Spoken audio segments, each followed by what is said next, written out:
Hi, thanks for checking out the video. I'm grateful you have, and I'm grateful that I have something pretty neat to offer today. God's been revealing some things to myself, to my wife, and through each other that have been just really neat, really cool things that we hadn't seen before.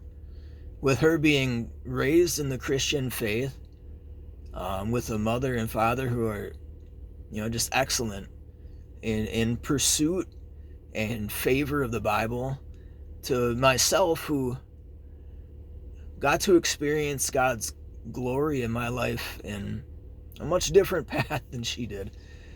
I just feel that these things are emblematic of the character of God and bringing both and all sides together. My wife, I went to my Bible this morning. I was supposed to be reading Chronicles, but I found in my Bible a bookmark from my wife, and it was on Psalm 23, and that's pretty well known. Let me share it with you. So a Psalm of David. The Lord is my shepherd, I shall not want. He maketh me to lie down in green pastures. He leadeth me beside still waters. He restoreth my soul. He leadeth me in the paths of righteousness for his name's sake. Yea, though I walk through the valley of the shadow of death, I will fear no evil, for thou art with me. Thy rod and thy staff, they comfort me. Thou preparest a table for me in the presence of mine enemies. Thou anointest my head with oil. My cup runneth over.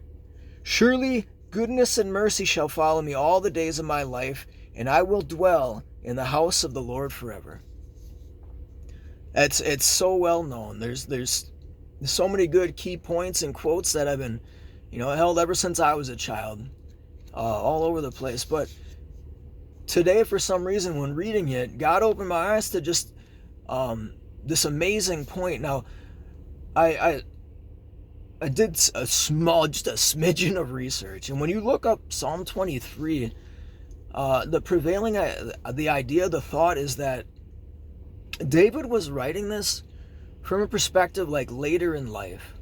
People think either later in life or from the perspective of his time as a shepherd himself, and what he had learned in doing that, and being a well-qualified and good candidate for being a shepherd. Man, some cars out here, y'all need to get to the mechanic, dude. I promise you. Go see a mechanic. If you're worried about money, try not to. God will get you on your way. So, from the perspective of being just a good shepherd and carrying forth with that, people think that that's what he wrote it from.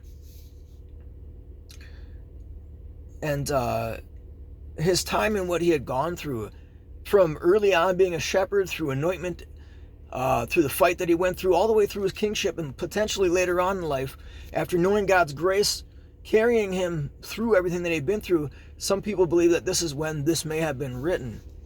And when you turn directly to, Psalm 23, verse 2, he maketh me to lie down in green pastures.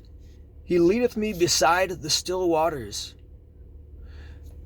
And then when you think about when Jesus was asleep on the boat with his disciples, and when he was awoken in the midst of the storm because of their fear, and he stood and he made the waters be still. It's just an amazing thing. It made me think, like, did Jesus do this because David had written it? Or did David write it because Jesus was going to fulfill it? Either way, I guess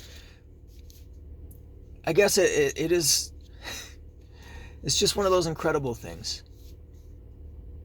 So, to fulfill a prophecy in such a way that it was unnoticed by myself, but it just reminds me that there's so many things that Jesus did, prophetical fulfillment, that he has done and is still going to do that we haven't even taken notice of yet.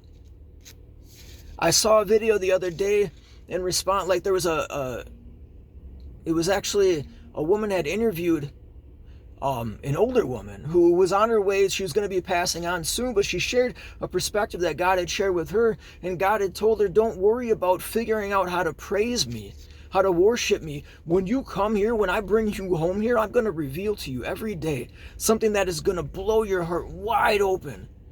That you're not going to have to try to worship me. You're not going to have to work at worshiping me. When I reveal to you each day these new things about myself, you are going to worship out of spirit. It's going to be within you, and you're going to realize that you've had this in you the whole time. And this is what God's doing. This is what Jesus has done and what he's going to carry on. So I'm excited. I can't wait to see. He told me that he's going to be opening up some new things to other people as well. Those of you who are out there who are seeing these small revelations, which are really impossible to achieve unless it were God, right? A man can't make this stuff up. We don't plan this well. Share as well these things that God reveals to you. Give. Every small thing that he gives, whether it's 2 cents in your pocket or 2 verses from the Bible, show us what he has shown you as well. Don't hold back. Let's get out there. God bless you. Thank you so much for listening. I hope you have a wonderful day.